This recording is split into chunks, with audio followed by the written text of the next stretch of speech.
Welcome to In Conversation With.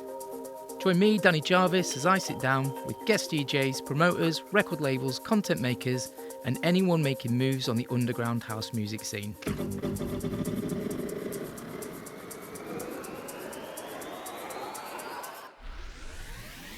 There's plenty of nostalgia, but there's also some key insights as to where the underground scene is today. So if you like what you hear, please hit the follow or subscribe button and leave us a review.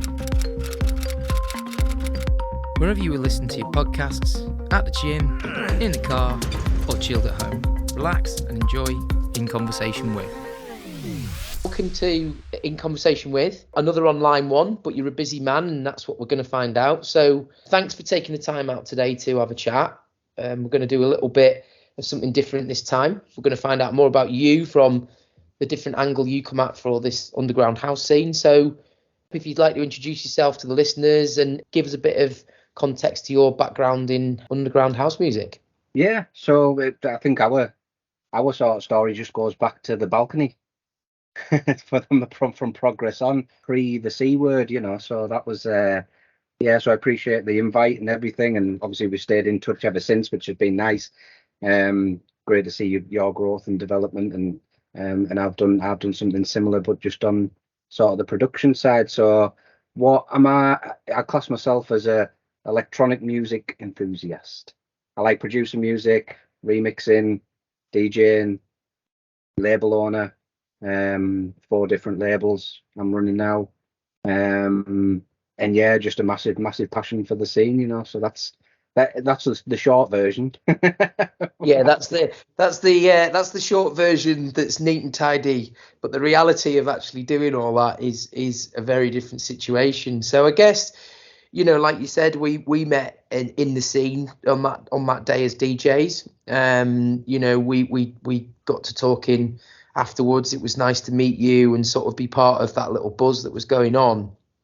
But since then, you've been a really busy man, and like you said, we've kept in touch, which has afforded me the ability to sort of dip in and dip out and see your progress, look at things you're doing with the label. But I guess for people who are sat listening to this and have listened to some of the other podcasts we've done, you know, in the past, we've talked a lot about how people have got into this scene. We've talked a lot about, you know, the early days. If they're a certain age like us guys, they probably were in it since the beginning. But to take things that step further from DJing, which you have, into starting your own record label, I guess the immediate question is, you know, what inspired you to start a record label, and what have been the biggest challenges in that beginning period? Yeah, okay. Well, I'll start from the beginning and just go from there. So similar to some of your other guests, Danny, that you listened to. So my passion for the electronic music scene was clubbing. You know, late 90s. 1997, 1998.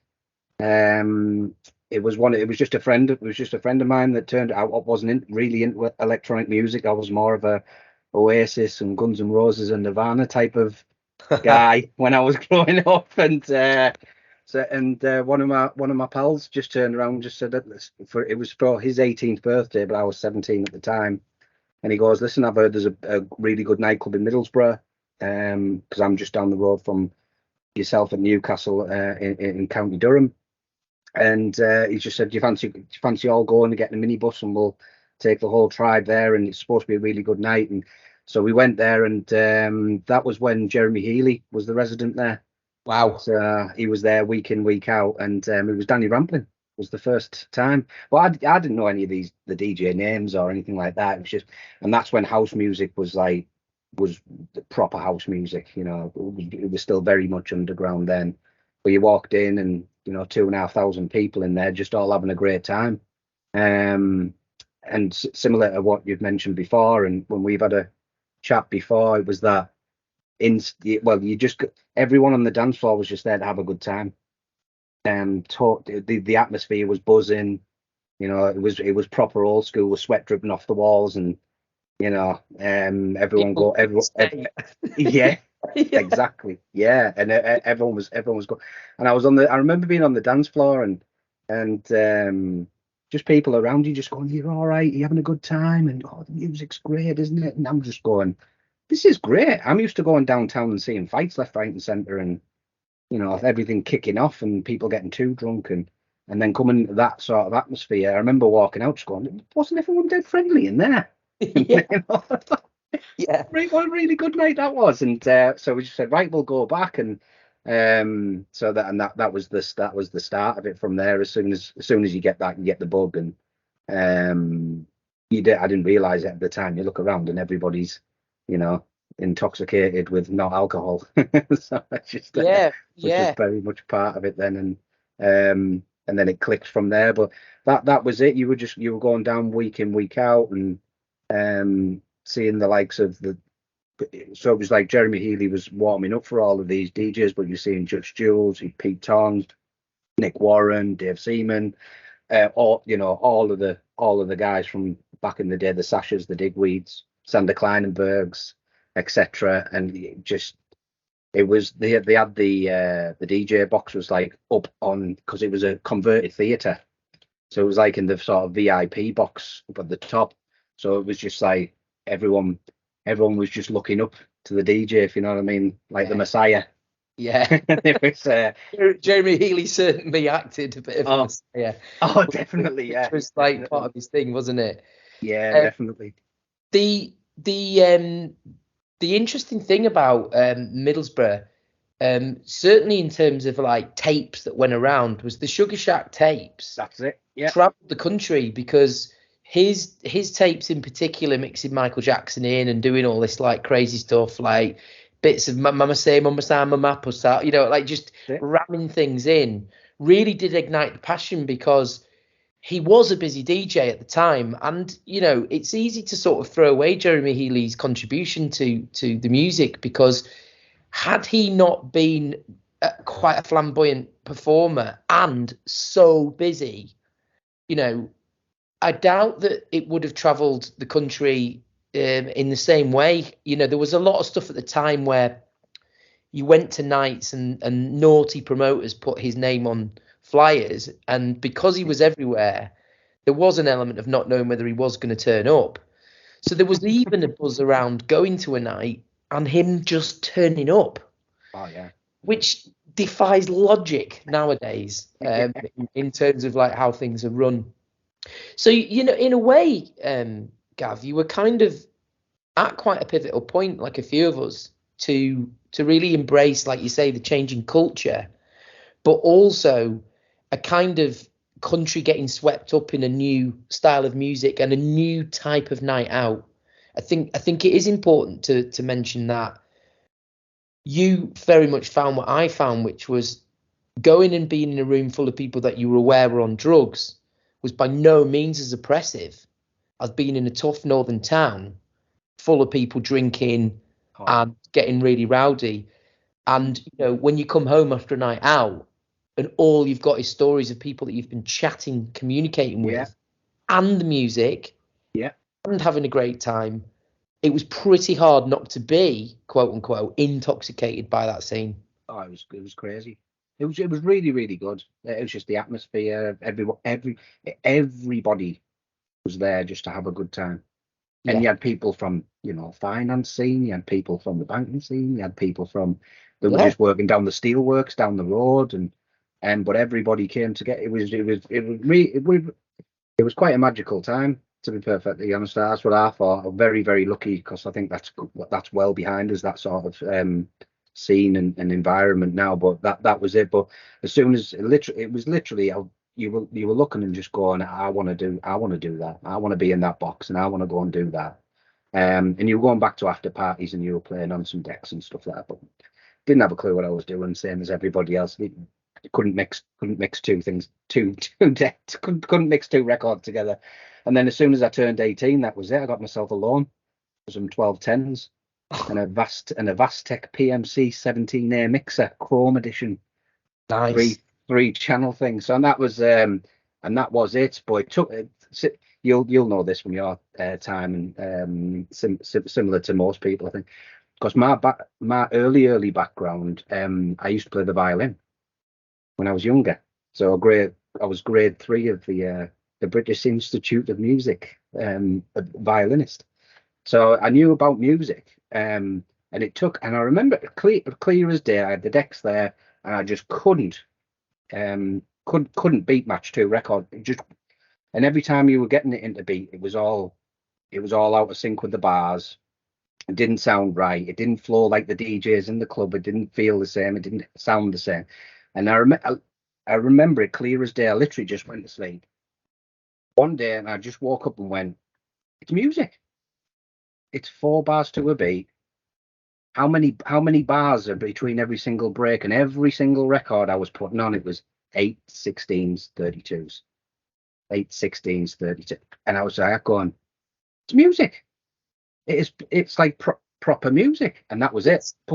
It's weird you saying that, because I remember, particularly from my early age, I was forced to play the violin simply because my brother had been bought it. They brought my brother this big violin, and it was like, right, you're old enough, because it was massive. I was a very small little kid. It was a massive violin, right? You're playing the violin. Sent to school, like strangled this thing, came home, drove everybody wild.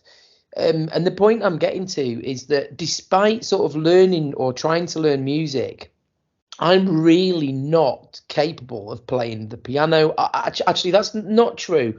I can hear something and rehearse it, but I certainly can't learn music.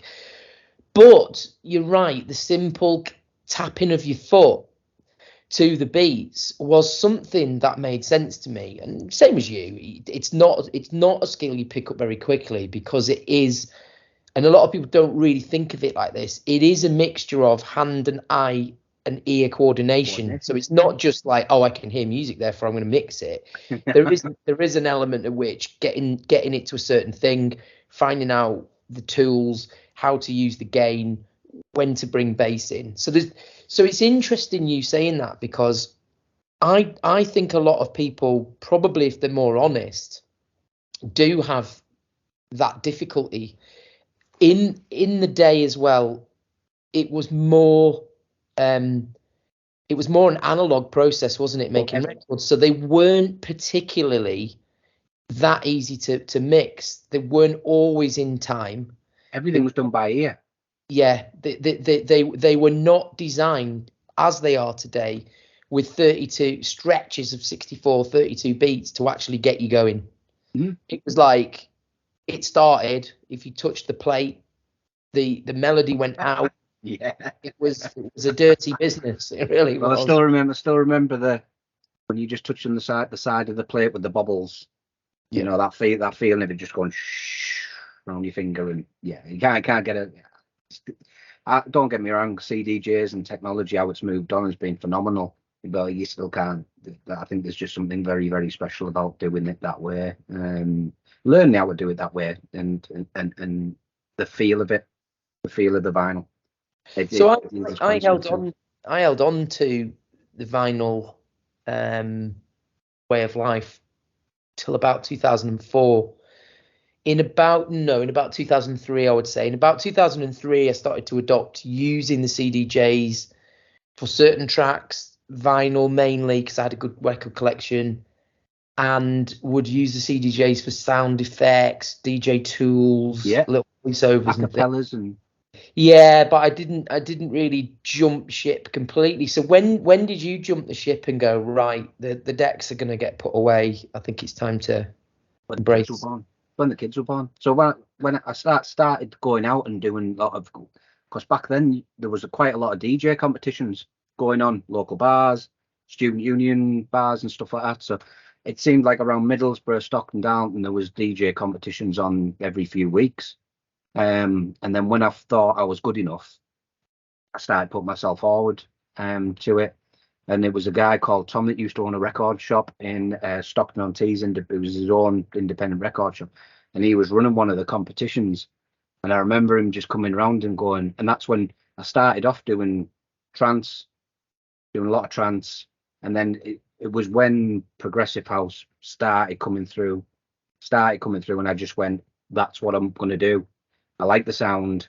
It's a bit slower. I like the groove. It gives me a better feeling. There was a lot more sort of melody and a lot more feeling to progressive house music. So I went from trance literally within 18 months, and I was progressive house and doing that. And I remember him stood behind me in the DJ competition. He just went, I have no idea how you produced that sound. I've just watched you and I just don't know how you've done it. And he just took me under his wing from there and just went, right, I'm doing a night here. Do you want to play this? And I'm doing a night at the Purple Onion in the basement. Do you want to come and do this? And I got to know him really well. So it was like the white labels. I used to be able to do the feedback and all that. And I was doing quite a lot around the sort of local scene, DJing. Got down to Leeds a couple of times. Got to Glasgow a few times. Doing there and just really enjoying it. Hardly got paid, but Yeah, it was just going and getting in amongst it. And I remember going down my local town in Darlington, and there was me and literally 12 or 13 of my mates on Tuesday night, and we knew that nothing was on, and we used to just walk into the bar and just go, "Have you got a DJ on tonight?" And they go, "No." And I go, "There's me and 12 of my mates all here. If you put me on the decks, we'll stay in here and drink in here all night." And they used to just go on then. I'm like, right, okay. And away we went. I was playing regular on a Thursday night in the town after that. And yeah, it was really enjoyed it, mate. And then when the young one came along, I'll go back a little bit further from there. So where the production bit started from was I used to have a night at a place called Blackett's in Darlington, and it was like a renowned sort of house music place. And we started promoting our own night there. There was me and two other lads on a Thursday night, and that was going really well. And it was one of the bouncers, and he turned around and just went, "You've got a bit of a talent for this." He goes, "Have you ever thought about producing music before?" And I went, "I have no idea how to do that." And he just goes, "Listen, come with me. I'll take you down to a proper studio. I'll meet you up with a couple of these guys, house music guys, and just see how you get on." So I said, "All right then." So it was like literally a crate full of vinyl, literally on a carry case, straight onto the train, straight into Sheffield. Walked in there, went up these stairs, and it was just like it was like a townhouse. You went up these stairs, and then just opened up this door into this big studio. And I mean, it was like, you're talking what, 2002, 2003. So everything was analog back then. Big massive mixing desks, 64 channels, all that type of stuff, compressors, and all of the bits were all on racks, all analog gear. And I remember he had a big Renaissance painting behind the mixing desk, like the Renaissance covers, like the Mary Jesus and stuff, and it was like that behind it. And I was like, "Going, this is class." This, I didn't know who it was at the time because he just introduced himself as Dino. So I was like, "Oh, Dino, and this is what do you want to do, lads?" And, "Well, this is how we'll do it. We'll sample this bit, we'll sample that bit, we'll sample a kick off this, we'll sample a hat off this one." And because we were just putting records on, he went, "We'll take a bit of this and take a bit of that, manipulate it, and then we'll start to build a track, however you want it to sound." I didn't know until afterwards, about 2 years later, it was D. Ramirez. Wow. Wow. So I had like 3 or 4 sessions with D. Ramirez, and I didn't even know it was him. From the Lisa Marie experience, because he's very, very humble guy, never blew his trumpet, never give it the big one. Very, very humble guy. Just went, "Oh yeah, I've been up to your neck of the woods, I've DJ'd here and I've DJ'd there," but nothing. He didn't like give it the big one. But downstairs from his studio was the headquarters for Choo Choo Records. Mate, this is story gold. One of the things I love about this series that I'm trying to do is that it's very easy to get caught up with the upper echelons of the scene we're in. It's easy to go, "Oh, I'm going to interview big DJs. I'm going to interview the biggest." They have a platform and they have a voice. But it's stories like this that I love, because there's weird things happen to you at certain points in the scene. And it's interesting hearing you, because when you take the approach that you're going to DJ and you think you've got a talent, like you said, you think you've got a talent or you've got a good record collection. I did a similar thing to you. I touted myself when I first moved to Cheltenham, because I'd moved to Cheltenham, and I knew people there already. And the advantage of knowing people there already was that one of my DJ friends that I'd met at uni, he had a few things going on, and I wanted my own stuff. And I did what you did. I went to a bar on a Thursday night and said, right, I know that I could get 50 people in this bar because we're all going to go to this club. If I get 50 people here 3 weeks in a row, what do you think about paying me? And he went, yeah. And I did. And I knew those people were going there anyway, because they were all the people that were going on to the next club that I was already DJing in. Yeah, you're already in with. Yeah. So it was a warm up for me and a hop. And it also gave me opportunity, like you said, to practice in an environment that wasn't as full on as the club. Yeah.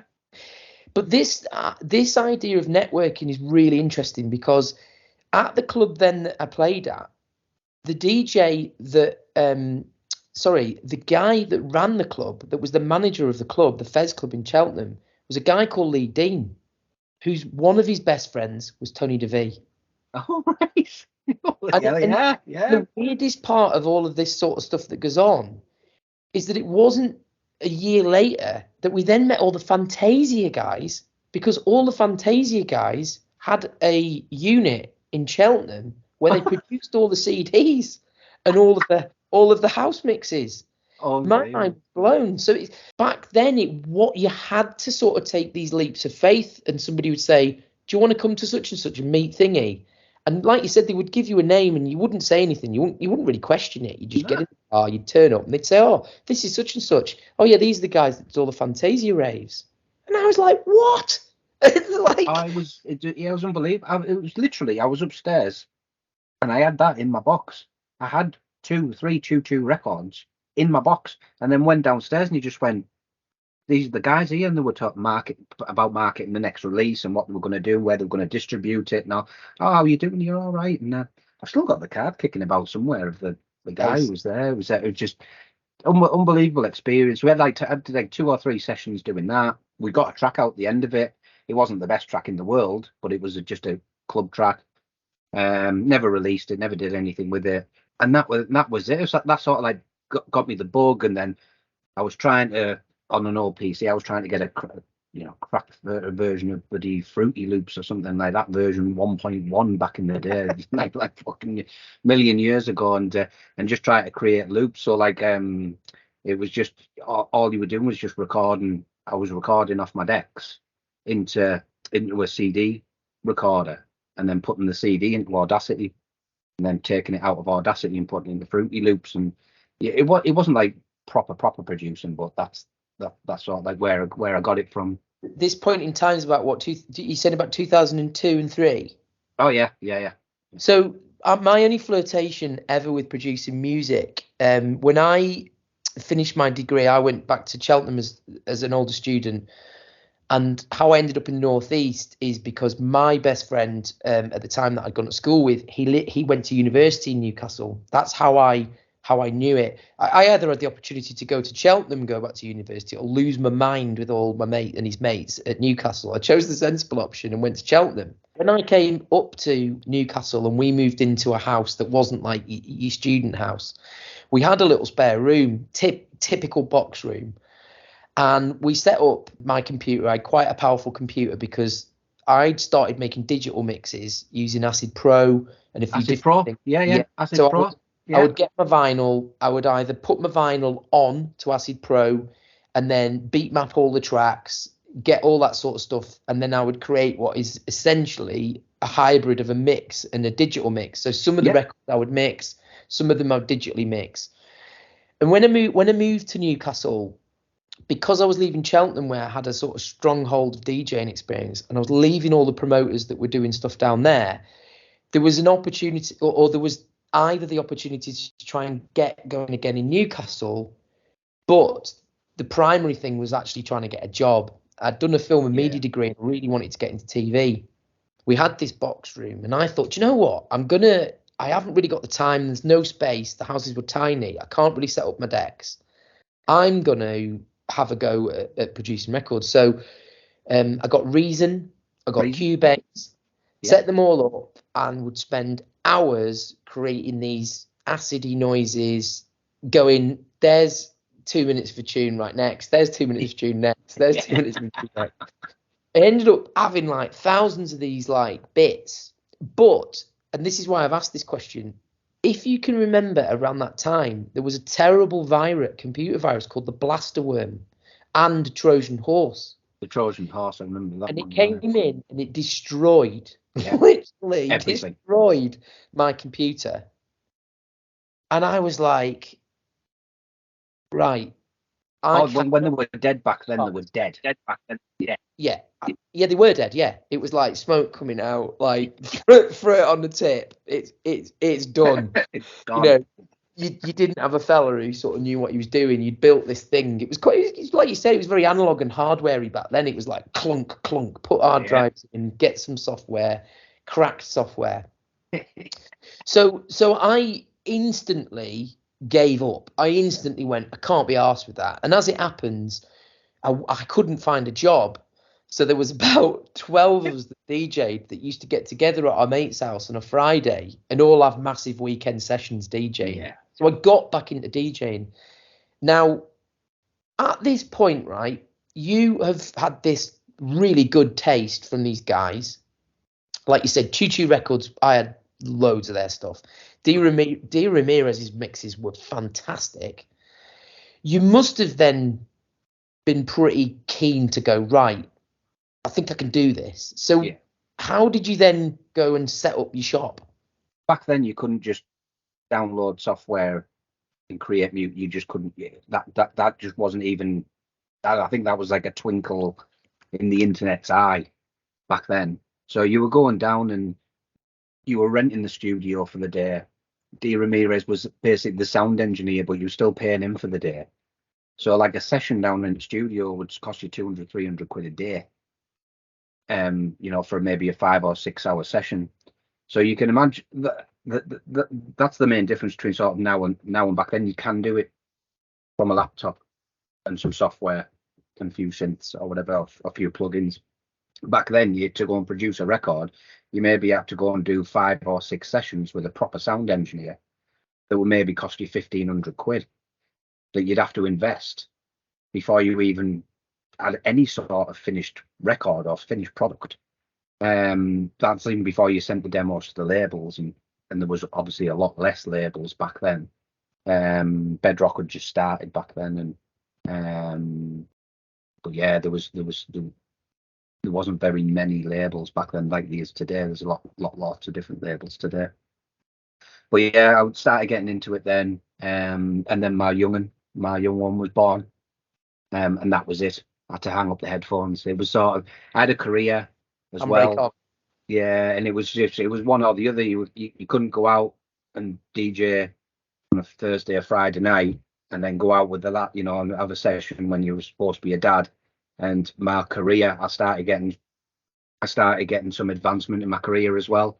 And it was just like, you can be a dad or you can be a DJ, but you just definitely can't do both.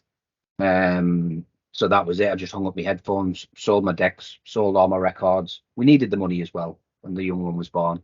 So what age were you at this point? So I would have been 23. Yeah. So that would have been like 2004, 2005. And that was it. Just went, that's not for me. I need to just concentrate on being a family man, and putting it all in there. And that was it. So I took a break for a while. My daughter came along a couple of years later. Full career man. But I was still listening to Andrew the Beats podcast, and I was still listening to Pete Tong on the radio, and you were still listening to, Creamfields when it was live, and all of those type of things. I think once it gets in you just can't get it out yet. So you kept my finger on the pulse with how the music was progressing, because it went from house when I started, trance was massive. That's when it all blew up. Prog came after that. And that was good for a bit, and that was your Sasha, your Digweeds, your Warrens, your Siemens, your Anthony Pappas, etc. Global Underground, all of that sort of. That was right at the back end of when it went. So thankfully I got out. I stopped doing it all just before it started getting mega commercial. Your Martin Garrix and EDM and all this nonsense. And I'm glad I did, to be fair, because there was definitely a balance. Even I mean, you'll know this. You know, your Darude Sandstorms. I remember going down to Gatecrasher Summer Sound System, and every DJ played Darude Sandstorm, the dub mix, the proper club mix. But then, literally about 3 or 4 months after that, I'd heard it in the charts. It was on top of the pops. You were just going, hang on, this isn't. I was just dancing to this in a tent in the middle of the field with loads of different clubbers, and now it's on top of the pops. What's going on here? And obviously that continued on afterwards. It became very, very commercial. Money to be made. So, which you don't blame anyone for doing it. I know there's that debate, isn't there, sort of within the scene? Is it commercial? Is it underground? Is it this? Is it that? But I was having to think about this. It was actually while I was listening to one of your previous guests, and I was having to think about this in depth. And I was just going, I produce music that I think is underground, that gets played in an underground club. It's not a commercial club. It's a proper clubbers night. That's where my music would get played. But if someone came knocking on the door and went, "Hi, Gav, I think you've got something here. I'm going to go and invest a lot of money into marketing. I'm going to put you on the biggest stages in the world. I'm going to put you in front of millions of people. I'm going to get you on the radio. I'm going to do that." I wouldn't be turning around and going, "Nah, it's not for me, that, thanks." You want your music to be heard to as many people as you can. Yeah. So there's like I said, that I don't think there's an actual debate there, because I think if you actually truly ask any artist, if somebody came and knocked on your door tomorrow, would you say no? The answer to that is no.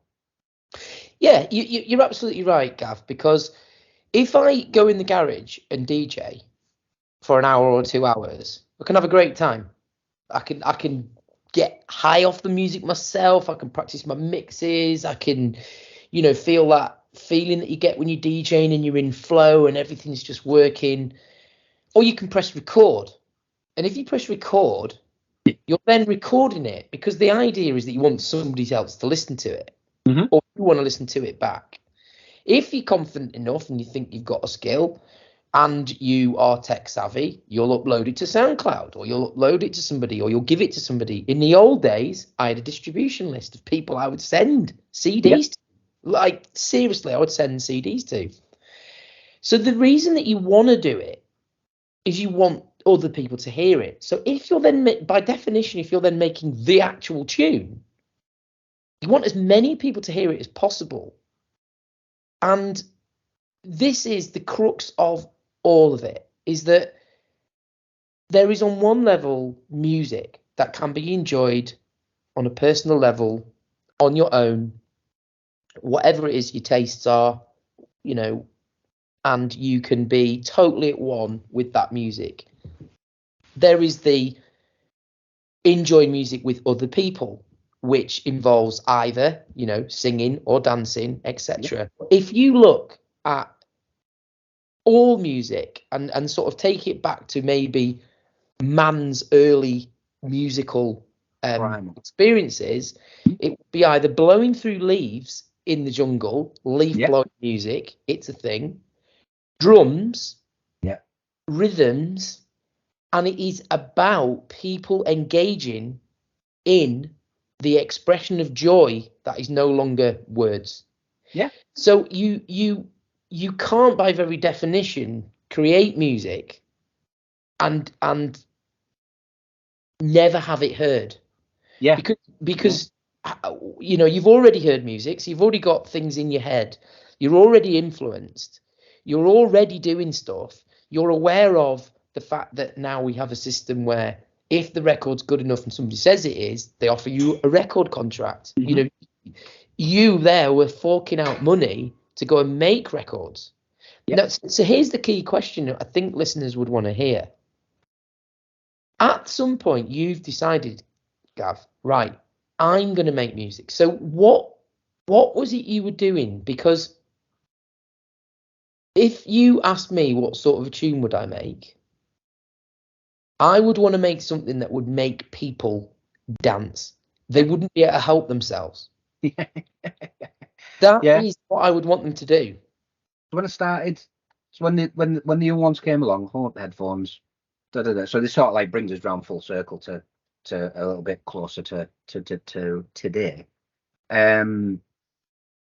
They got older, start getting into teenage years. They don't want to play with dad anymore.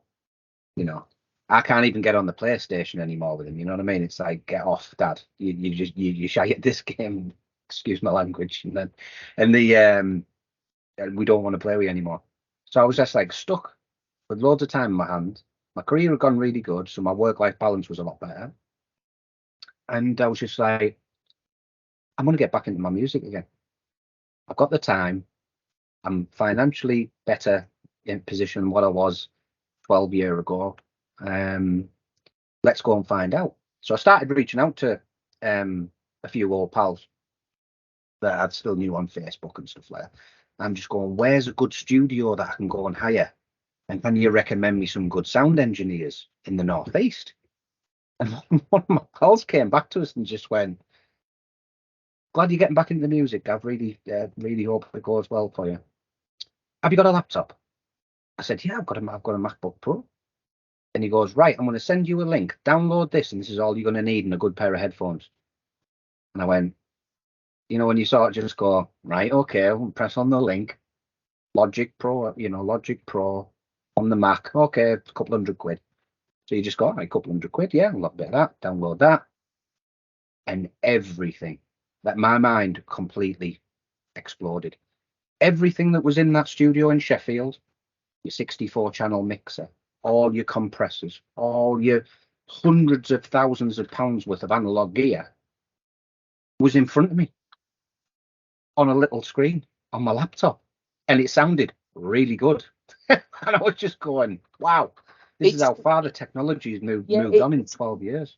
It's an interesting one, this, Gav, and this is why I was looking forward to talking to you about it. I could obviously, and I am doing by definition of these podcasts, I love talking about this music. And there's different levels at which you can talk to people about this music based on their experience and what they're doing in the scene, right? Now, for me, I think a key question that I'd like you to answer, and I definitely think listeners would, right? There's a level at which, when you've been doing what you've done, going to studios, investing money, taking your time, you can't really say you're not serious about it because you've put your money where your mouth is. Now, when you get something like this, and we talk about something like this as two DJs and people that know each other, it's far too easy to gloss over some of the things that are glaringly obvious to other people. You must have a skill of knowing what you're doing.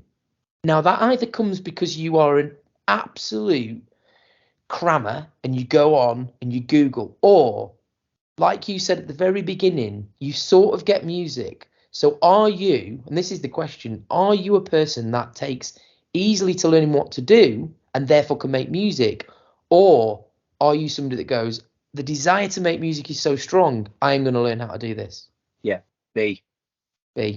Yeah. It like I say, it was mind blowing. It was like a mind blowing revelation part when it was all on in the box. That's what they call it. It's all produce it in the box. And I was just going, this is great. So I got a pair of headphones and I started doing it. But it was shit. Yeah. It was absolute crap. You know, don't get me wrong. I knew how to sequence some drums, hi-hats, etc. Put a melody together. And it was, I started putting it together. And I was going, right, okay, I think I've produced a track. What do I do now? Well, back in the old days, you'd just get a videotape and you send it out to all the record labels.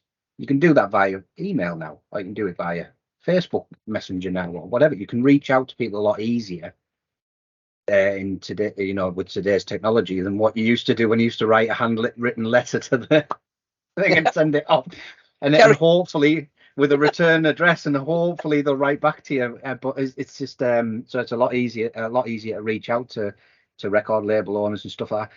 And I just went, But I was talking to a producer friend literally at the turn of the year about this, and he just went, "What? Why did you even start doing this? Why did you even start?" And I just went, "Do you know what? I haven't thought about that for a while, because it's been about 4 years since I restarted up again. So I haven't thought about that for a while.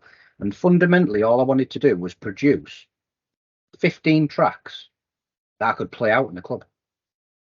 That was it. But instead of it being someone else's music, it'd be mine." Okay. That would make people dance and what have you. And I could just mix it on, now CDJs, but I could go on to take 15 of my tracks on an MP3 and go, I can do an hour and a half set here, and it's my music instead of being someone else's. That was the only reason I was doing it for. So I started off INU Records, researched how to do like a digital record label, and you had to find a distributor that would actually accept you to distribute music on their platform. Get your track on Beatport, get your track on Apple. Well, you used to be Apple.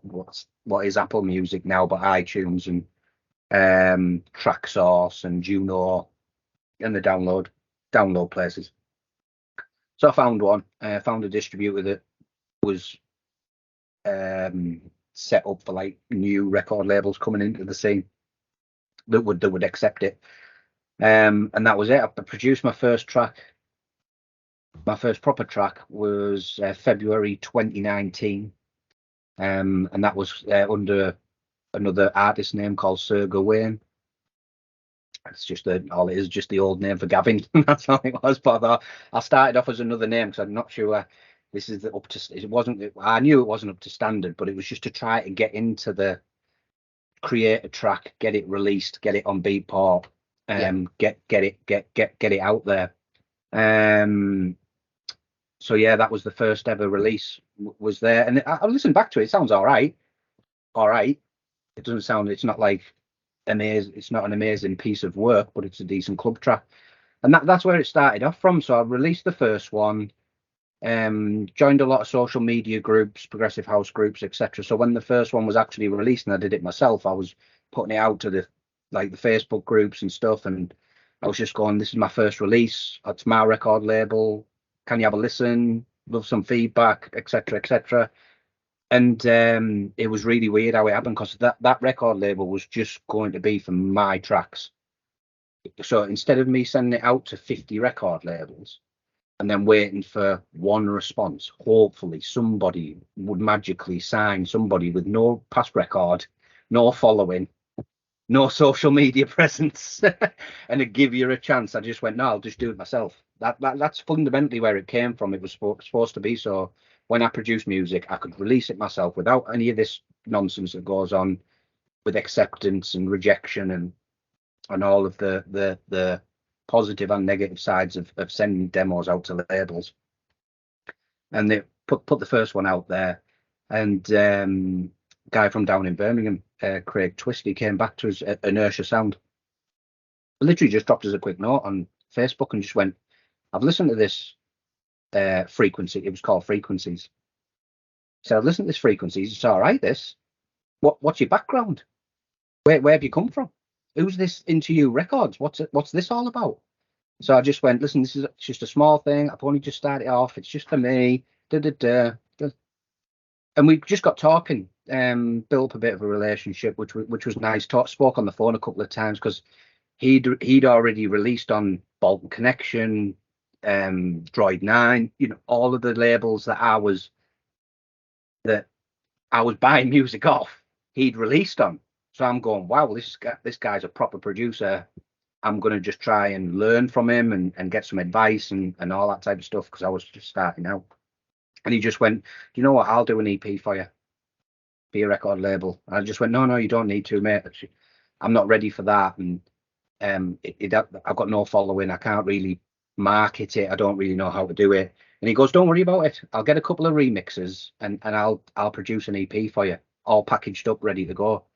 So he produced them, got 2 remixes, got all the masters done for me, sent it back and just went, there's a 3-track EP for you. Just go and release it on your INU Records, and I hope it helps. Wow. And that was it. Isn't it funny, Gav? Like, there are no two ways about it. Even if you're super talented and you know have got a gift and a skill, the very essence of this industry or any type of thing is that somebody gives you a hand up. Yeah. Somebody out there is selfless and goes, here you go, here's this. And that, for me personally, that's the very spirit of what a lot of this should be like. It is the same as somebody walking in a club who's gone on their own, and within 10 or 15 minutes, there's a load of nice people going, are you all right? Are you okay? How's things? Do you want, I'm going to the bar. Would you like a drink? Isn't this music good? That ethos of the scene is really important. Yeah. And that's a really heartwarming story because, you know, similar to, I guess, a lot of people, when you think of a record label or when you think of all the things that you need to do now, the mind just boggles as to what actually goes on. The mind is like, God. But it's really interesting. And this is something that when I spoke to Richard Trout, I was quite kind of interested in. There's still, it takes guts to do what you're doing, because feeling your way around in the dark is one thing, but knowing there is light behind the door somewhere is about hope, and it's about having a goal. And sometimes you don't always know what your goal is, but because you're passionate, it's sort of guiding you, you know, the universe, or whatever you want to call it. And then all of a sudden, like that, somebody hands you something that takes it forward. That was great. I mean, he introduced his mastering engineer was Manu Riga. Yes. Oh, great tracks. Just go and look up. If anyone hasn't heard of that guy before, just go and you can have YouTube, Beatport, Spotify, and you listen to that guy's music. It is phenomenal. Yeah. Phenomenal producer. Does all of the mastering for like the likes of Steve Yorkie and stuff. He's the mastering engineer for all of those guys. Top quality guy. So he's going, oh, go and speak to Manu, and Manu will give you some tips. So I know. Suddenly I know Manu, and you just go, wow, this guy's like. So it was phenomenal. And from there, it was just, as soon as we released that Inertia Sound EP, suddenly I'm getting demos in from all over the place. People reaching out to us and just going, can you have a listen to this for your record label? And I'm going, who are you? Oh, what? You're Argentina, Germany, Brazil, India. I'm going, this is absolute Sri Lanka.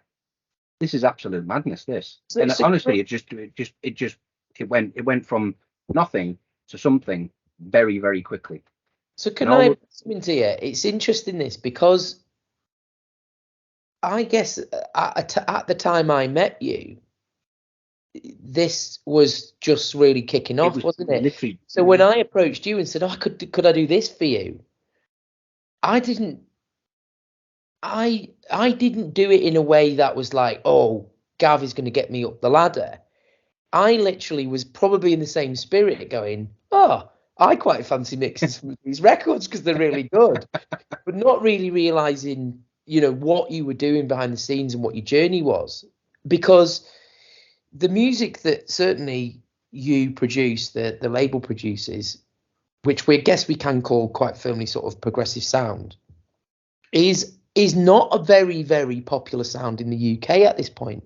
No. But it is a sound that's deep in tradition of people that are quite serious about the music. I don't think anybody decides to make progressive music who isn't serious about it, because they could, like you've just said, make a banger, make this melodic techno crap that's got the same sound in every single record that you hear. Yeah. That is, you know, and maybe I'm putting my neck out a bit here. Some of the DJs that are popular now are only playing a sound which you could have likened back to Head Candy when that was popular. Oh, yeah. They're likened back to a popular sound at a time that has its place in the sun and then fades. Whereas progressive is just constantly under the radar the whole time. You'll definitely know this one from back in the day. So I was listening to a Denox set, because I know Christian fairly well. Oh wow. So over the years, it's just touching base and, oh yeah, I heard this track and thanks for the feedback on this one. And anyway, so over the years, I got to know him a little bit better. And during COVID, I was speaking to him while he was on a beach in Brazil. And was telling us about obviously there was no gigs and anyway. Yeah. But yeah, he invited. He said, "Oh, come and have a listen. I'm on the live chat on YouTube. It's my set from last weekend at a festival. Great. It was a great set." I said, "Oh yeah, I'll go and have a listen to that." And I'm on the chat, and hi Christian, yeah, okay. But there was loads of people on this chat, loads of fans of Denox, and it was just this YouTube premiere with the chat on it. And somebody comes across and goes, "What's the synth of this track?"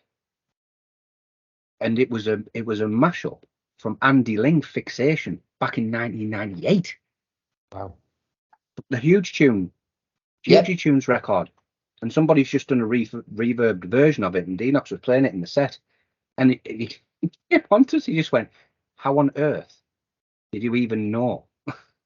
That was Andy Ling, Fixation, like the dun dun dun dun dun Yeah. dun dun dun dun. And I just went, I remembered it. Yeah. I had it. And I hammered it to death.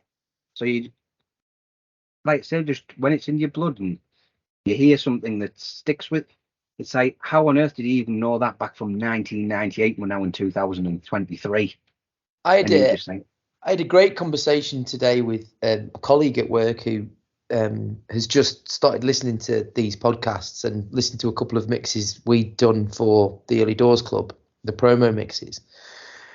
And she was asking me questions about how do you think of this music? How do you decide what you're going to play and what you're going to put together, and how does it work? And it's quite a complex question in a way. But what you've just said there is exactly the thing that in your head, you either have this or you don't. You are already mixing records in your head. When you hear things in a club or you hear records, you're hearing echoes and voices of other music. Yeah. And I said to her, well, one of the things that my method is I already have an idea of a theme and a concept in my head of what I'm going to make the mix sound like. So therefore, when I then go and listen to records, I can hear 3 seconds of record and go, no. I can hear 3 seconds and go, yes, what's this? I need to listen to more. Now that will make sense to DJs. It might not make sense to everyday people who need to listen to a quarter of the song to decide whether they like it.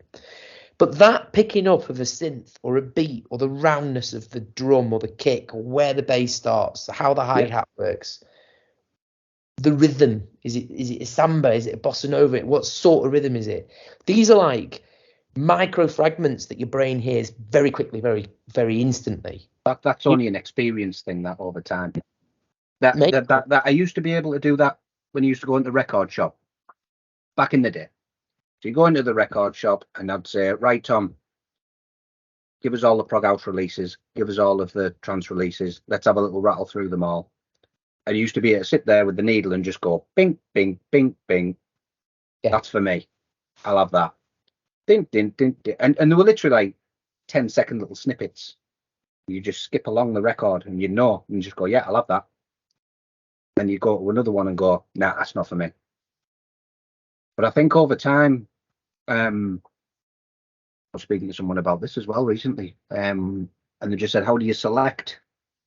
Because I get tons of promos from loads of different genres of music. Well, this was actually a question that I'd got for you that I'd thought about, is when you have an overall sound, let's call it an umbrella sound. Let's say the umbrella sound is progressive. Within progressive, you've either got the chunky tribally type, lots of drums, lots of rhythms, or you've got the spacey sound. Droid 9 has a lot of spacey sounds. Reasons I like that record label so much. One of the reasons I like your record label is you've got that spacey sound of prog, that kind of sci-fi element. What are you looking for then when you're getting sent samples?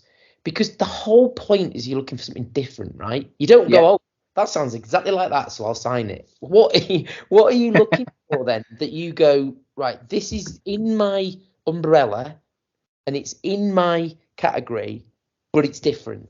Ultimate rule. This is what I've like since I've been getting back into it, and then I get sent more and more promos as time's gone on, because people want feedback and, you know, how do you rate it, and will you play it, will you support it, etc., etc. Which is great, because you get to hear a massive broad spectrum of electronic dance music. Because I get sent house, I get sent drum and bass, I get sent breaks, I get sent trance, I get sent hard house. It's what we would class as hard house or more techno stuff now. And the ultimate rule is, if it sounds good, it's good, and that's it. If it sounds good, it's good. Now this is music to my ears, because there is definitely a theme with my DJing and the types of music that I select. The very first thing. So let's take on board what we've both said, because I think we're both in agreement there that we can both have the ability to listen to literally fragments of music and go, that's good or not. Yeah. For me, the production quality has to be absolutely amazing, or I'm not interested. Learned that over the year. Yeah. Since the time I've come back, that's probably one of the key. That is probably the key element to it all. Because if I ever look back at my, if I could rewind the clock back 4 years, I wouldn't have released music for 3.5 years.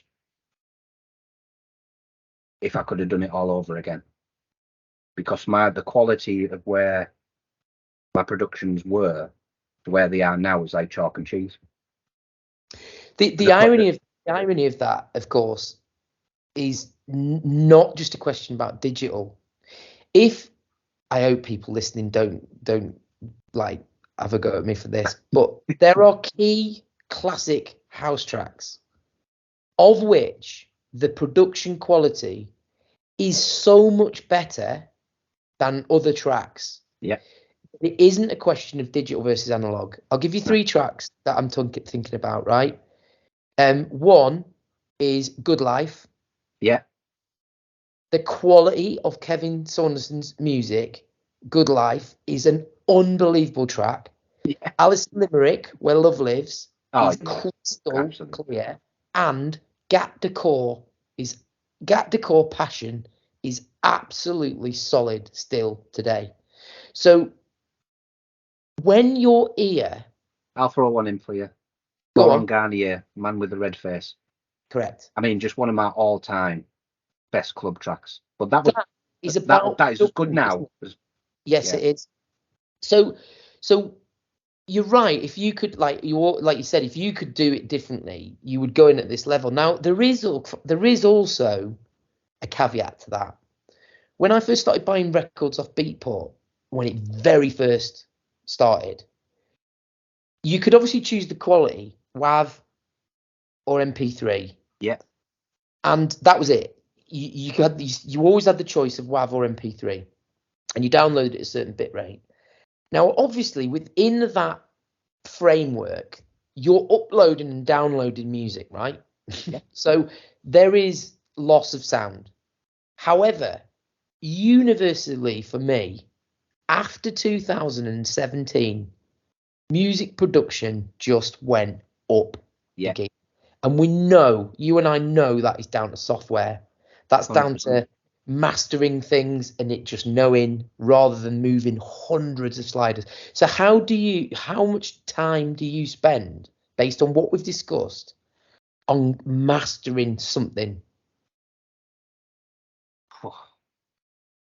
Well, when I started off, that first track that I did, that Sergo Wayne Frequencies track, I spent 2 months on that, producing the sound design, everything. I didn't take from somewhere else and do some. I produced that 100% from scratch. That was all my sounds from scratch all the way through, and that took me 2 months. I've come into 2023, and now we'll go on a bit more about the recent stuff. Something clicked at the back end of last year, beginning of this year, with my productions, where I can produce a track or a remix and I'm done and dusted within 2 to 3 days. And I mean, just doing 2 and 3 hour sessions and I'm done. I've got a track that's coming out in June with a couple of remixes on my INU label, and that took me 2 days. And I built everything from that. totally sound designed from scratch. Everything sound designed from scratch. So here's the workflow. Your workflow gets. That's it. That's what I was going to ask you, because I'm in marketing, right? And I produce graphics and other stuff. And there's a creative element to what I've got to do. You know, I think of the thing and I've got to put it together, and what are the bones of it, blah, blah, blah. But the workflow, how you download it, what you're sizing it at, where you store it, where you place it, you kind of like, it's I'm like... I'm a snob, you see, when it comes to downloads. I'll only download WAV. Right. Because I'm a snob. I want to hear it as raw as I want to hear it as close to how the producer would intended it to be. Yeah, I get that. Without the, because when you're producing the track and like you're saying and mastering a track, there's some software there that'll go the 44,100 Hurts. I'm getting really geeky here, but it's just you can even do it more than that. You can do it up to 128,000 to get the absolute like crisp, clear. But everything's done at about 44,100. That's the industry sort of standard. And then when you go down to 320, which is your MP3 sound, there's actually, it's part of my mastering chain. I can actually do that. I can actually go, that's what it sounds like as it sounds now with my mastering chain on it. And if I want it, how much do I lose of the sound when it goes into MP3? And there is actually some of the soul that gets lost when it gets compressed down to MP3. You're talking 2%. But it's the difference, I guess, for people like yourself hanging your hat on this. You're producing records, right? So I would want you to know this. I would want you to go to this level. This is what, for me, it's all about, right? Let's talk about a big name because I think it's relevant.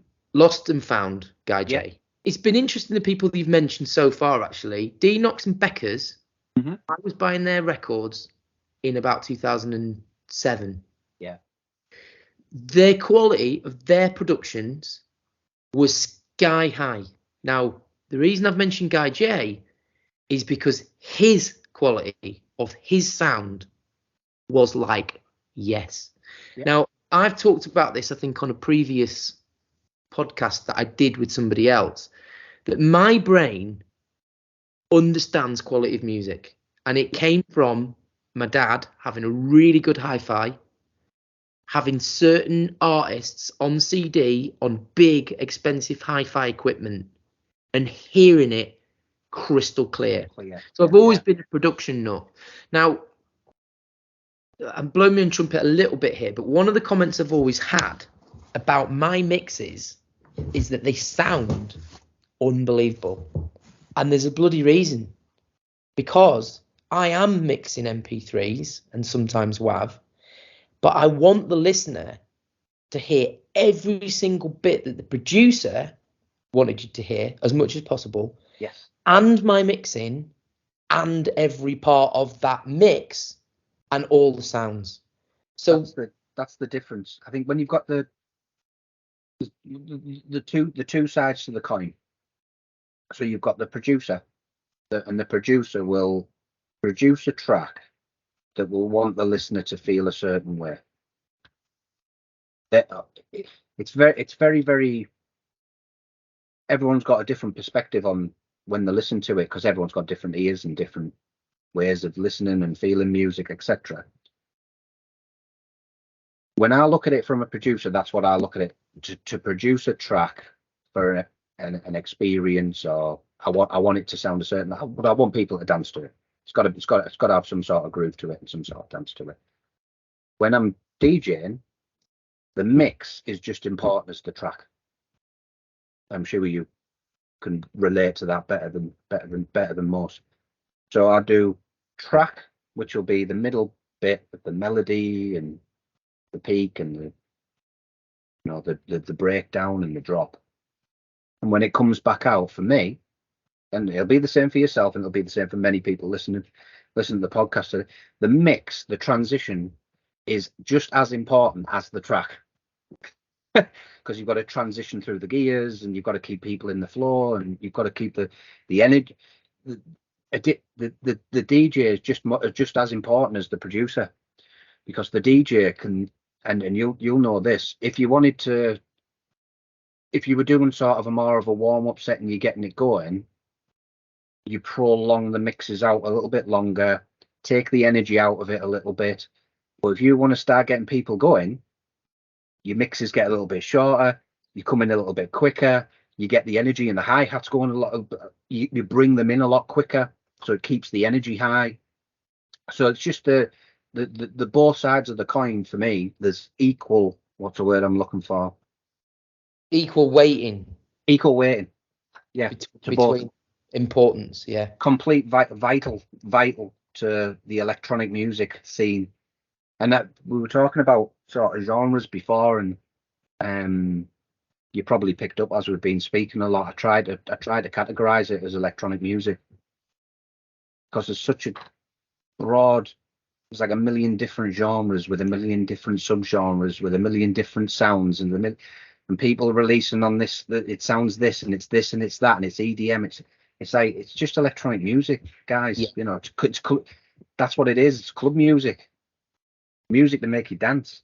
You know, I wish Beatport. That's the only thing when I have a look at the likes of the Beatports, and when you're trying to look, oh, he's a progressive house artist.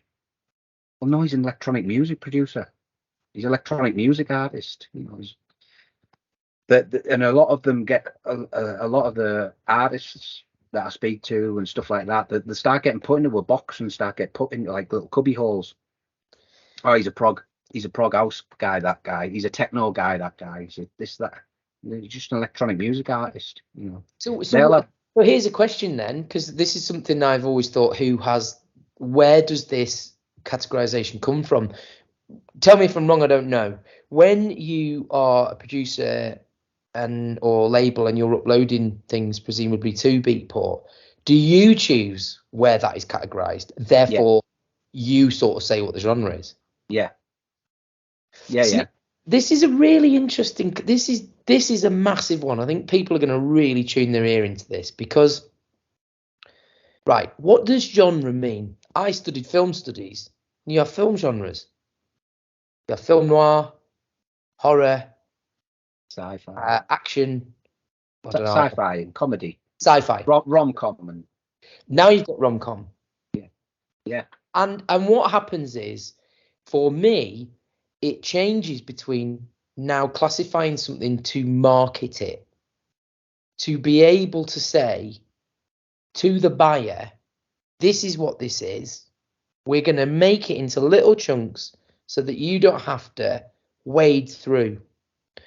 But you're right, like bass house, melodic techno, progressive, tech house, deep house, organic house, down tempo. At the end of the day, these are categories. But you're right. Richard and I talked about this. He just calls it house music, and I'm with you. Whenever I label, you get asked when you do a mix and you're bouncing it down, it always asks you, what is it? And what is the category? Yeah. I always like electronic, because I don't want to say it's this or that. I call it electronic. So you obviously have the option to put the genre on it, because you want your buyer to be able to understand what it is a bit more easily, right? Yeah. It's one of it's because I'm old school. I think the music that I sign and the music I produce is progressive house. But when you're speaking with some of the artists, so you're producing the EP, you do the cover art. A friend of mine, Rob Wahlberg, Night Bob is his artist name. Well, he helps me out. He's our in-house mastering engineer. He does all the mastering for the label for me now, and that's just a relationship thing built over time. He just said, "Oh, can I get involved?" And it was like, "Yeah, what do you want to get involved in?" And he was just going, "Well, I'm a photographer, I'm a mastering engineer, and I'm a producer." And it's like, all right, so what do you want to do? And he just went, "I'll master all your tracks." And I went, mate, I haven't got a budget. I'm self-mastering all the tracks that are coming in at them. And he went, no, I'll do it for free. Because I just want to be a part of it. I was like, well, but anyway, sorry, we digress a little bit. So when I was you going to say, Gav, you must have the golden touch, you, because everybody's just like there, like. But that's evident to your personality, I guess, as well. Like we keep saying, you can't go away from the fact that a huge part of this industry is not just talent. It is who you are, how you are with other people. If you don't burn bridges, if you are willing to listen, that's a key thing to other people's opinions. It's very easy as an artist or a DJ or whatever to just say, oh, no, I'm only going to play this because that's what I think is right. Very definition of being a DJ is although you're using your ears and you're playing to people's ears, you're not using your eyes to what they're doing to the music to recognize this track doesn't work. This track I'm playing this at the wrong time of night. We've all been there where when you're in your early days, you're learning about that energy level. But at the same time, these people reaching out and helping you is key to building your community around you, isn't it? Massive. That's been a massive part of the label development. But sorry, going back to the categorization piece. So when you're working with some of the artists, and I'll just go, right, I'm sending you the contract, here it is, and you've got to put the genre in the contract when you're sending it to the artist for them to sign the contract before the release. And they send it out and they'll come back and say, I don't want it as progressive house, I want it melodic techno. You're going, I didn't think that was a melodic techno track. If that's what you want to do, then that's fine, because that's your brand, and if that's important to you, we'll put it down as melodic techno. You get some guys who come back and just go, I want it under organic house and down tempo. It's a program. So it's just working with the artist. I think is probably one of the most important things of running the label. It's just like, well, it's your brand as well as mine. But once you sign that contract, that is my track. I'm the label owner, and that is my music. That I'm putting my name to this, and then putting it out on a platform for you. But you've got to respect the artists and what they want from their brand as well. So it's quite a symbiotic relationship that you build. So over the years, I've been really, really lucky that I've worked with the likes of Ultraverse, that's released on Bedrock, Soundgarden, Manual Music, Noise Project. We released some of their early, did a remix for us early doors. Nishan Lee. There's loads of others. Loads of others that went on when we were releasing music from You in Real. So people like that. These artists that you're naming may not be names that the people that are listening know. I certainly do. One of the things that was interesting when you were pumping this stuff out is that I knew who these people were. I certainly know who they are now. What happens then when you're a smaller label? Now I'm going to use an analogy here because I think it sort of fits. It's a bit like when I was a kid, I supported Man City in the early 90s and late 80s. And worked out all right in the end, that, Danny? Yeah, he did in the end. But the make is they went up and down the divisions. So what would happen is they would get a good team, they'd all do really well, they'd go up to what was the first division and then became the Premiership. Those players got bought by other teams. The team then wasn't strong enough and had to go back down. Now, I'm not suggesting your label's gone up and down, but this by definition is what happens with talent, right? Yeah. So how do you try and strategize what you're doing with your artists in terms of growing the label, but not imprisoning them into something that stops them growing? Yeah. Or enables them to release elsewhere? This has definitely been like an evolution, not a revolution, but just definitely an evolution over time. So, like I was saying, back when we started it off, people were just sending us demos. just from out of the blue, and you were just going, actually, it's a bloody good track that. I'll find a couple of remixes and we'll get an EP together and we'll release an EP. And that's sort of like how it worked. But you get it to a point. And last year was a tough year. Last year was really tough.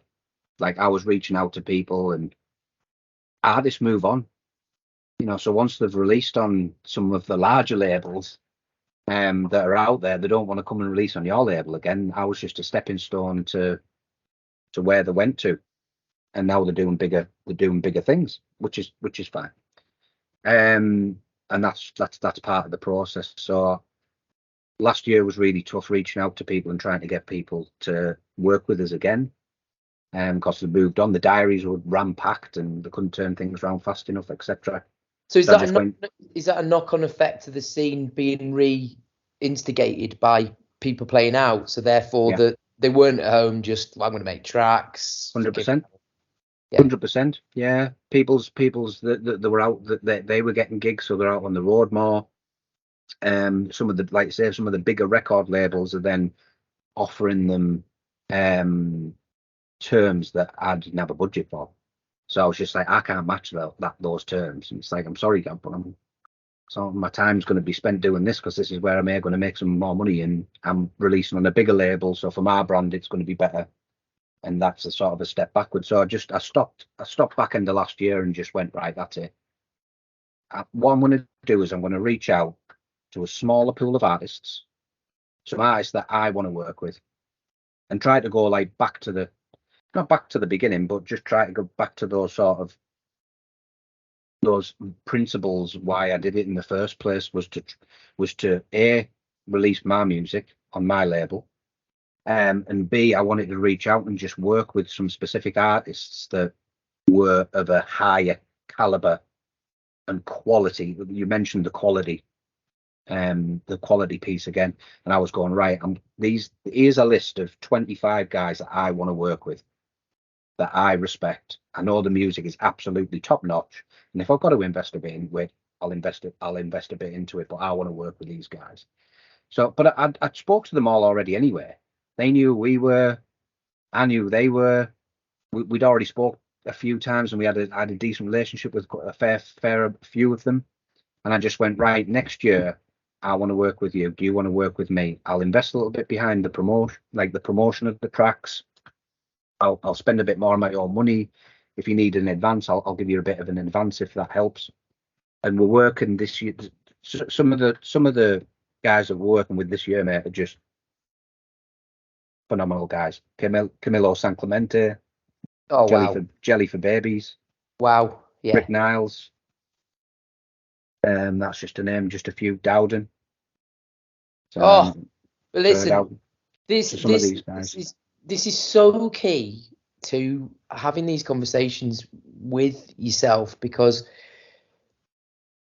if, like, you've been quite honest here, and what I liked about what you said there was, one of my kind of questions, one of my sort of more formal questions was asking you where you saw yourself in the music industry, where you saw your label playing its part in the industry, and you've kind of answered it by saying a bit of a stepping stone. Yeah. Because we know each other personally, we both have jobs, right? So there's a level at which all people balancing family, kids, jobs, life, and this very passionate, intensive scene, there has to be a point where you rewind and go, what is my purpose? Now, this is like a buzzword amongst self-help books, positive productivity, but a purpose, whether it's a company, person, whatever. I've had this realization at my age. We're similar ages, right? So you go, right, what am I doing? Yeah, that's exactly what it is. Of this. Because if it no longer quite brings you the enjoyment you want, then you have to question why you're doing it at all. And I've had lots of sit downs with my wife where she's going, what's the matter? And I go, I'm just at a block. I can't work out whether I'm at a crossroads because of technology. Do I not have enough knowledge about the technology? Is it that I'm 45 and my brain has just not got enough hardware drive space to take on even more stuff? Yeah, no space. Yeah. Or is it because deep down I know that I'm not really enjoying myself and I feel committed to all these projects and people? Last year for me. I don't know how to get out of it. Last year for me was a nightmare. Absolute nightmare. We moved house in February. I broke my leg while I was moving house, which was Yeah. and I just went, oh, I'm working from home. I invested in some more stuff in the studio, better monitors and some hardware synths and stuff like that, and upgraded all my gear. And I just went, right, I'm ready now. Let's go. And it didn't matter what I did, I could not produce a track for most of last year. And it was that we talk about some of the some of the sort of like the mental health issues and stuff like that you get, and you doubt yourself. I'm not good enough. This is shit. What am I doing it for? Why have I wasted 3 years of my life when I can't do this? Can I actually do this? All those questions.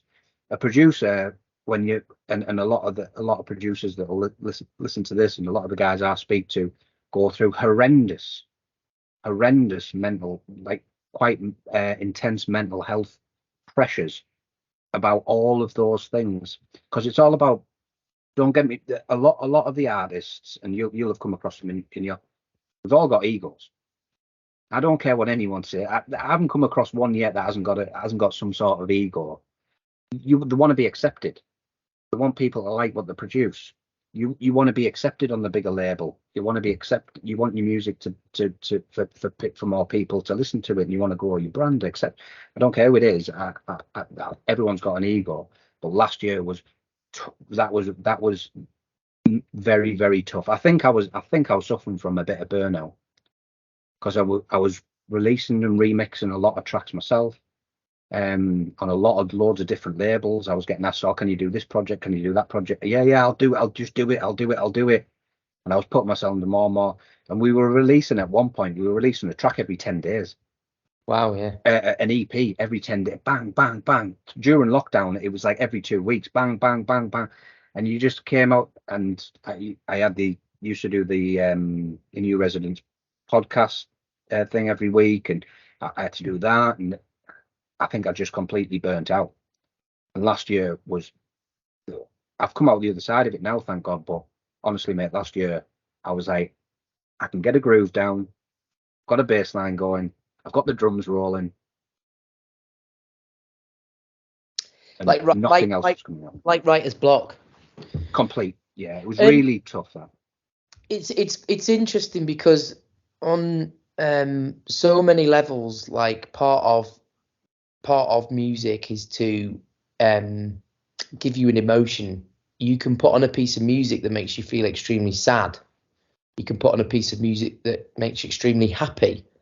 There's a reason at some point you put a sad song on. Do you want to cry? Do you want to feel a bit depressed? Because otherwise, if your brain didn't work like that, you could just put on a happy song and you'd be happy. When you produce it and make it and listen to it and do it and involved with all these different people, and it can become extremely overwhelming. I spoke to somebody the other week. I'm not going to name his name. He was at our gig. He just said, I can't even listen to it. Can't even listen to music. I can't even listen to it. I'm at a total cross. And the first thing I said is, listen, I want you to know you're not alone. And I'm glad that you've said this to me. And he's like, oh yeah, but you're in the middle of your own gig. And I went, no, because if you didn't say this to me, who can understand it? And I don't say to you that this is normal. And the fact that you're questioning it is exactly the right thing to be doing. Because there are a few people that would have you believe that this is all just magic and never ending. I don't know if you saw it, but Sebastian Leisure, one of my absolute favourite producers, favourite producers, wrote a massive piece about where his head was at. Yeah. And the problem is, if people at the top don't admit this, they're not doing anything, because there are more people at the bottom and in the middle than there are at the top. Not massive. who are going Yeah, through what you've described and absolutely eating their minds. I was doing everything else. I mean, I was here sat in the studio where we're talking now on my side, and I'm going. I've got all this gear. I've invested all this money in all this gear. I don't even know why I've done it. I don't have. Honestly, I was like that, just going. I think I've had enough of this. Now, thankfully, it was literally the turn of the year, and I still don't have a clue what clicked, what changed, but I was doing everything else. If there was something else to do, if it was watching a YouTube tutorial, or if it was just watching a YouTube video of bloody Joe Rogan or something like that, if it was anything else apart from music, I was sat here with all the gear around us, and I was doing everything else apart from making music. And then I was trying to put this track together, and which is it's out now. It's just been released. Morning Sax is my latest release. It was released last week, but that was 4.5 months in the making. That thing from scratch. It started off as one thing, and then I was like, I'm not feeling it. This is shit. I don't like it. Sent it to a few mates. Said, what do you think? They're going, it's all right, and it's not your best work. And I'm just going, oh, getting really frustrated with it. And then one of my pals, he just turned around and said, listen, you've got all the bones of it right, but you just need work on your drums a bit more, work on the detail. It was very, very detailed feedback. Very, very critical as well. It was brutal. It was hard, really, really hard to listen to. Like when I was reading it back, I was going, oh my God, I've got loads of work to do with this. So I just went, you know what? I'm going to just invest my time. I'm going to drill the detail on this track. I'm really going to give it some all. And if I can't do this one, I'm out. I've had enough. And I spent hours on it drilling the deep. So even all the shakers, I mean, you won't be a normal listener won't really be able to tell the difference. But every single shaker that is on that track is at a different velocity. Every single one is at a different velocity to keep it different. All the hats are different. All the bass lines are. Each section is different. So I really, really drilled the detail on it to death, and then sent it to a few mates, and they just went, "Wow, where's this come from?" And I just went, "Oh, hang on a minute. Is this how you do it?" And that was it. And it just clicked. And I went, right, there's that one done. And it was more like I don't like to say like the stars aligned, because that sounds a bit fluffy, but things happen for a reason. So I'm a big believer in things do happen for a reason. And I wonder whether that was part of the journey, was to get through that hard bit and then go, right, I'm going to reach out to these guys, these specific guys that I want to work with. And I think after I produced that track, I'm now at this level. So now I'm going to go and reach out to these guys, and hopefully they'll help me push myself on, and I'll get to the next. I think you've stumbled across something really important here. And I'll be really honest with you about something. I have been very fortunate to obviously know quite a lot of people through DJing and doing all the stuff that I've been doing, Progressive House UK, different stuff, reaching out to people, projects, and a lot of people have put me on record distribution stuff. And this is me. This is an admission to you. You've signed me up. Oh, you can get onto my space. I find it very difficult to critique other people's work. Very difficult. If you can imagine some of the conversations we've had just on this, that I'm telling you to the detail that I think about things, I just don't think I would be very helpful to somebody by giving them the critique that I want. Now, there's two things here, though. I work in the creative industry and I'm in marketing. So a lot of the way my brain works, and always has worked, is that I want to make something better naturally, whether that's my own skill, a job I work for, a person's business, how they've written something. And at the same time, if that's what I want, I have to therefore take criticism that my work could be better. Yeah. So I find it very difficult to say to other artists, "Do you know what? I don't like that." But I also feel, because of the way my brain is that I don't have enough time to sit down and do them the justice of really probably looking at it. That's what I have to do with demos. Yeah, now that's that's out. That's because I have got resident DJs sending me their mix. I've got to write and listen to their mixes and review their stuff. I've got to create the artwork. So it's a time thing. Yeah. And therefore, I've avoided very much a lot of record labels who put me on and what do you think? I've avoided it and gone, do you know what? I'm going to find my own music, mix my own stuff so that I'm not entrenching other people again. I'm not interwoven with even more people than I already am. And that is about the burnout piece. Massive. Because I think that's because I used to sit here. I know we've spoke for a while tonight, but it's took up quite a bit of your time tonight. And well, you've got to be a lot disciplined. So I sat down when it all clicked together.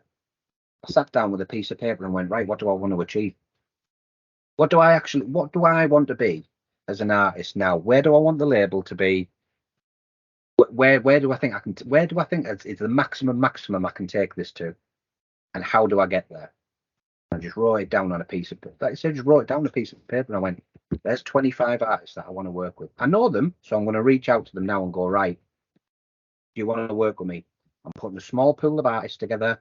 I'll invest in you. You come and work with me. And we're going to build. I want to build one of the best progressive house, prog house. You say that in brackets. Labels on the planet. That's what I want to go and do. What I'm going to do this year is that every single one of these releases, I'm going to do a remix on it. I am going to be on as many of these releases this year as I can physically do, which I haven't done before. I used to just go and get an original track from an artist, reach out to some artists for some remixes, 1 or 2 remixes maximum, put the EP together, put it out, do it, rinse and repeat.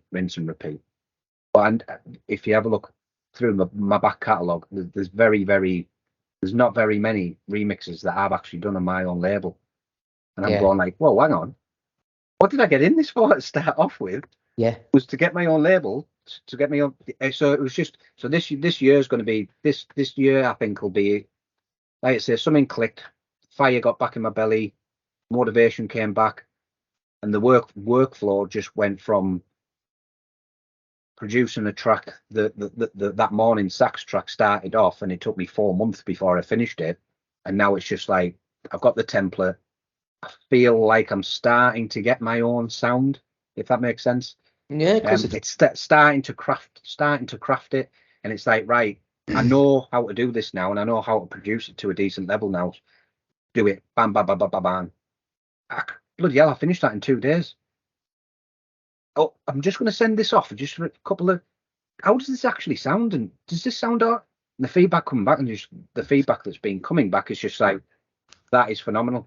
It's weird, isn't it? There's two sort of things in my mind here, right?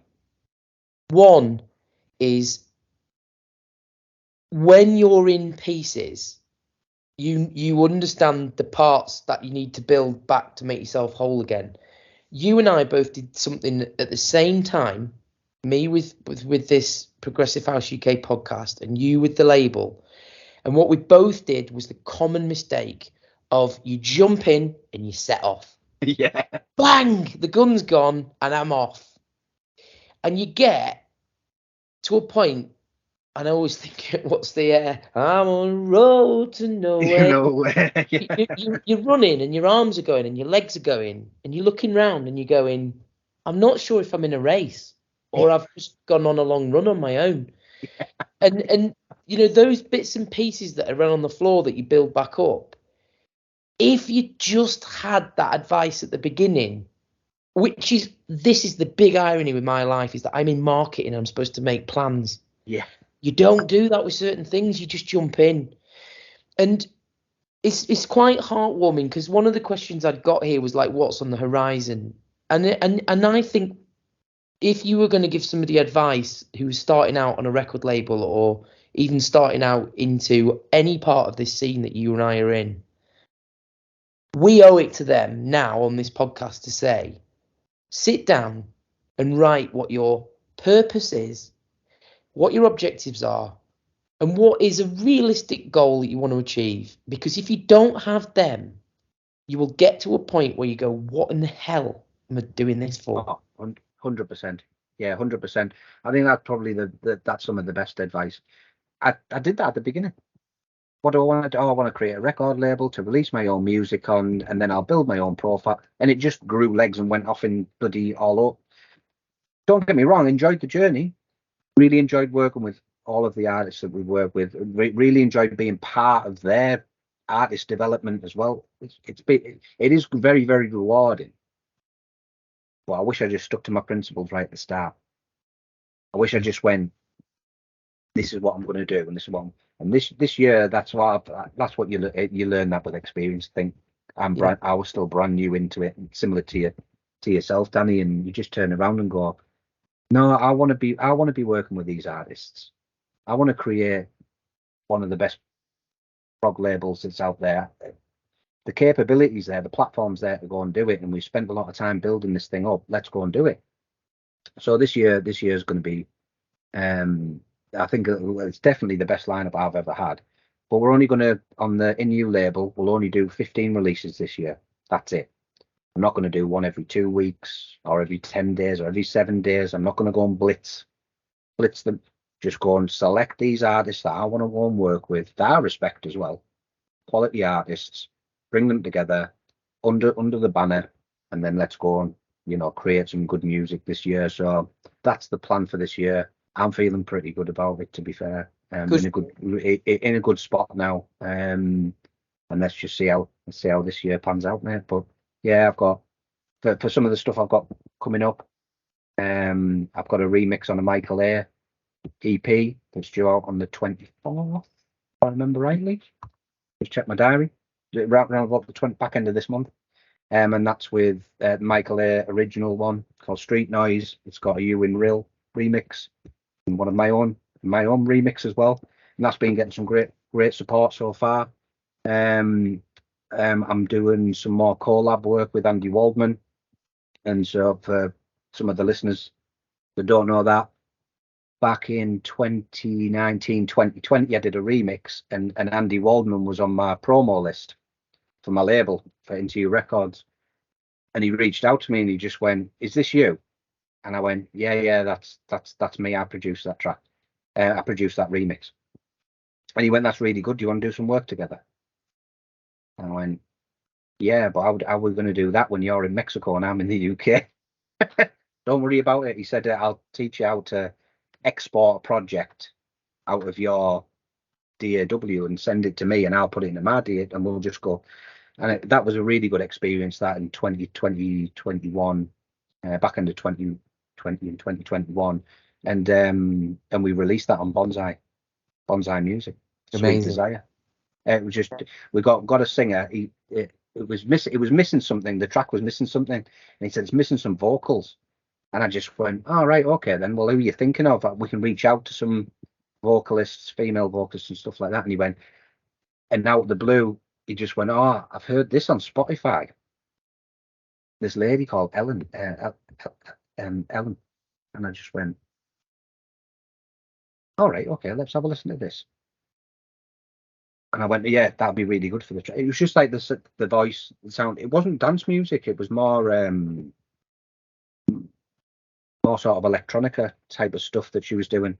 But it would definitely, a voice would definitely fit. And I went, "I'll go and find her and I'll go and ask her." And he went, "How are you going to find her?" And I just went, "Don't you worry, I'll find her." So it was just on social, a bit of social media, social engineering is what they call it, don't they? Where you find out who the artist is, and spoke to her, and she did the vocals for it, and it was released on there. But that was another thing. Like last year, Andy was coming to me and going, "Let's do some more. Let's do another collab. Let's go." And I'm like, "Nah, man, I'm not feeling it at the moment." But obviously, he looks after the INU Musica label for us. So that's me and him jointly own that label. So he kept that going all last year when I was just like, I'm not bothered. I'm not really feeling it. And then it's come into this year and he's gone, right, he's released on Lee Burridge's All Day I Dream. It's just about to release on the Soundgarden. And Wow. And he was just going, do you still want to do some more collabs? And I'm going, mate, you've gone well past me. You've gone into the well past me. And he was going, no, your production standard is actually there, Gav. Let's do some more work. So I went, right, let's do it. So we're doing some more of that. The Camilo San Clemente release that we've got coming out in April, May. That's got a K Lovsky remix, and I'm doing a remix on that called Ice Castle. I've got another Michael A remix coming out later on this year. And I've got my own EP. There's got a Rick Niles remix and a Jelly for Babies remix. Fingers crossed, and just waiting for him to fully confirm that this year. So it's been a busy start, mate. Yeah, busy start. Well, I'm going to say it. You know, I wholeheartedly believe in what you're doing. The artists that you've mentioned throughout this are artists that I've used for years, that I think are at the top of the game. Camilo, Michael A. There's barely a Michael A record that I don't have or be by him. Love Sky does fantastic things. Ewan Real has got an amazing take on sound. And I think for a lot of people who maybe didn't know who you were at the beginning of this, will think twice about switching on to the fact that the Northeast in particular has got some really talented people. And that has a global outlook, right? Because this is the point of this music, is that it may not be massive in England, but it is on the world stage. And I think people often get confused between how global this sound really is. It is just a shame that there aren't as many people as me and you playing it to UK audiences. You know, as a final sort of piece, as we start to wrap up this, you know, one of the things that I've found very comforting to hear you talk about so openly is the challenges you've had, is the fact that you have the moments that I have where I've just got to stop doing this. Like, why am I doing it? Am I going to get to the age of 50 and be like, what I've been doing for the last 10 years? But what I would say is that your goal of trying to enjoy who you work with, your goal of having artists that make you want to be better, the artists that you want to do work with because of, you know, the very ethos of producing good music, is where it should be. My own journey at the moment is quite a happy one. I think I realised that throughout the lockdown, getting offers of DJing in different places, meaning to travel and do stuff, was difficult, was not something at my age that I particularly wanted to do. What was I trying to do? Am I trying to be a DJ? Am I trying to do a podcast? Like, what do I want? Am I elevating other people? Am I trying to elevate myself? But in terms of what you've said, there was a moment the other week, stood next to Richard on the decks at the Early Doors Club, with him DJing and me doing the lights, which I've never done. Was loving doing the lights in the club. The joy overrode everything, and I felt it in my heart. I was bouncing up and down next to him. We couldn't wait to be getting on and off the decks together. He's such a dream of a person to work with behind the decks. Was so calm. He's very calm. Yeah. Looking at me, going, what the hell is this you're playing? And I'm like, this? And I'm looking over his shoulder and going, what the hell is this you're playing? We'd had a wonderful conversation about the sound design that we wanted to give people, because we are trying to get older clubbers out. And for me, if I can slot in an excellent progressive house record, because it's not, as I say, the only style I play, and that does it, then I am hopefully helping this scene reach people still. Because without putting that record on the club sound system and playing it on the dance floor where it's intended, I can't call myself a DJ if I'm not playing in front of people. That was from the producer side. There's nothing better than that. The DJ Ruby played one of my remixes that came out on Journey Deep at the beginning of the year at the Sky Club in Malta. And that's like the premium club in Malta. and I know Ruby fairly well, and he supported the label like near enough right from the start. To be fair, he's been a good support of the label, and he just tagged us in a post, and you're just going, "What's he tagged me in this for?" And I just went, "Hang on, hold on a minute, hang on, he's just played my track." And when you see the lights going and people just going, oh, and arms in the air and just going, yeah, when they drop and they kick back in and everyone's going, yes, and you just went, I sat there and I just went, that's what it is. That's what it's about. Those moments. That's what I'm doing it for. That is the exact. If you could bottle it up and just go, that's what it's about. For a producer, that was it. And the beauty of this talk, the reason for these conversations, the reason I'm so happy and thankful that you chatted to me tonight, is because that moment was your moment for house music. Without that particular thing happening to you as a clubber, you wouldn't be where you were today. That feeling is the feeling when the track is just about to kick in, and it does. That feeling is wonderful. Well, I can remember going back, and it's just like stuff like Sasha Expander, or Sasha and Emerson Scorchio.